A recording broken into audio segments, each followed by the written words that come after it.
Assalamualaikum warahmatullahi wabarakatuh. Perkenalkan, nama saya Muhammad Defsa Yudi sebagai moderator. Sebelumnya, terima kasih kepada Bapak Kepala Desa dan warga setempat yang telah memberikan kesempatan pada kegiatan penyuluhan perikanan. Selanjutnya akan dijelaskan oleh Saudara Chandrawardana sebagai penyuluh. Assalamualaikum warahmatullahi wabarakatuh. Sebelumnya terima kasih kepada Bapak Kepala Desa dan warga sekitar yang telah memberikan kesempatan untuk saya sebagai penyuluh menyampaikan materi tentang penyuluhan perikanan. Sebelumnya perkenalkan, nama saya Chandrawardana, mahasiswa jurusan Aquacultur Universitas Bangka Belitung. Baiklah, langsung ke materi. Sebenarnya budidaya ikan nila itu tidaklah sulit, karena ikan nila sendiri mempunyai kemampuan berkembang biak dan adaptasi dengan baik. Ikan nila juga termasuk pemakan segalanya atau omnivora. Makanan alami ikan nila adalah plankton, tumbuhan, serta hewan air lainnya. Untuk biaya pakan ikan nila sendiri sebenarnya lebih relatif murah dibandingkan dengan ikan lainnya seperti ikan mas atau lele yang membutuhkan kadar protein yang lebih tinggi sehingga biaya pakan relatif lebih mahal. Yang kedua adalah persiapan kolam budidaya. Budidaya ikan nila banyak menggunakan kolam seperti kolam tanah, kolam semen, kolam terpal, dan berbagai jenis kolam lainnya. Untuk budidaya ikan nila sendiri biasanya lebih menggunakan kolam tanah karena cara membuatnya lebih mudah dan biaya konstruksinya lebih murah. Keunggulan lain dari kolam tanah adalah bisa menjadi tempat tumbuhan dan hewan air sebagai pakan alami, sehingga bisa mengurangi biaya pakan buatan. Yang ketiga adalah penebaran benih ikan nila. Kolam yang telah terisi air dengan kedalaman 60-75 cm siap ditebari benih ikan. Pada tebar kolam tanah untuk budidaya ikan nila sebanyak 15-30 ekor per meter persegi dengan asumsi ukuran seberat 10-20 gram per ekor.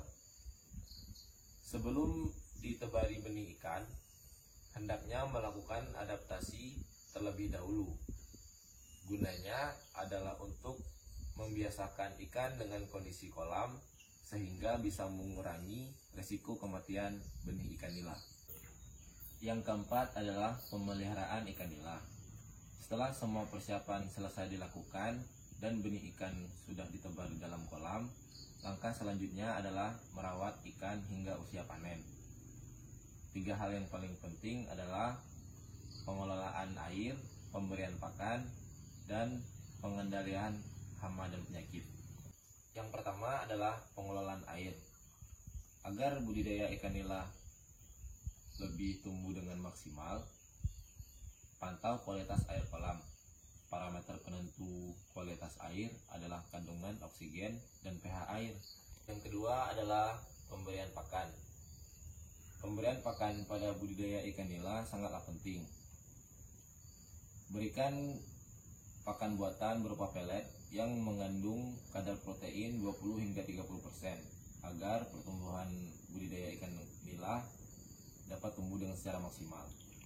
Yang ketiga adalah pengendalian hama dan penyakit.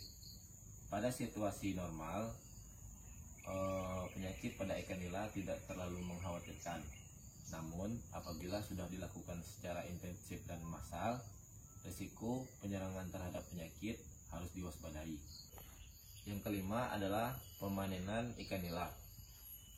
Waktu yang dibutuhkan untuk budidaya ikan nila mulai dari penebaran benih hingga usia panen mengacu pada kebutuhan pasar.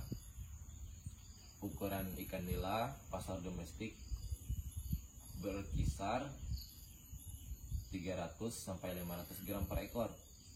Sedangkan waktu yang dibutuhkan dari penebaran benih yang awalnya ukurannya 10 sampai 20 gram per ekor untuk bisa mencapai ukuran 300 sampai 500 gram per ekor dibutuhkan jangka waktu 4 sampai 6 bulan. Baiklah, selanjutnya akan dibuka sesi pertanyaan. Untuk dua penanya, silakan untuk bertanya. Izin bertanya, perkenalkan sebelumnya, nama saya Hernandez. Saya salah satu breeder dari Balun Nijuk. Terkait pemilihan benih ikan, kenapa kita harus memilih benih jantan dalam proses budidaya ikan nila? Saya ingin bertanya. Sebelumnya perkenalkan, nama saya Natasha Putri. Saya salah satu warga dari Balun Nijuk. Saya ingin bertanya berkaitan dengan penebaran benih ikan nila. Nah, dikatakan tadi sebelum ditebar ke kolam, benih harus dilakukan adaptasi. Saya ingin bertanya bagaimana cara melakukan adaptasi kepada benih ikan nila. Baiklah, saya akan menjawab pertanyaan dari saudara Hernandez. Mengapa ikan nila jantan lebih disarankan untuk budidaya ikan nila dibandingkan ikan nila berjenis kelamin betina? Karena pertumbuhan ikan nila berjenis kelamin jantan 40% lebih cepat dibandingkan ikan nila berjenis kelamin betina. Selanjutnya saya akan menjawab pertanyaan dari saudari Natasha. Bagaimana cara adaptasi benih ikan nila sebelum ditebar ke dalam kolam air? Caranya adalah masukkan wadah yang berisi ikan nila ke dalam air kolam, kemudian biarkan selama beberapa jam, dan kemudian miringkan atau buka wadah tersebut.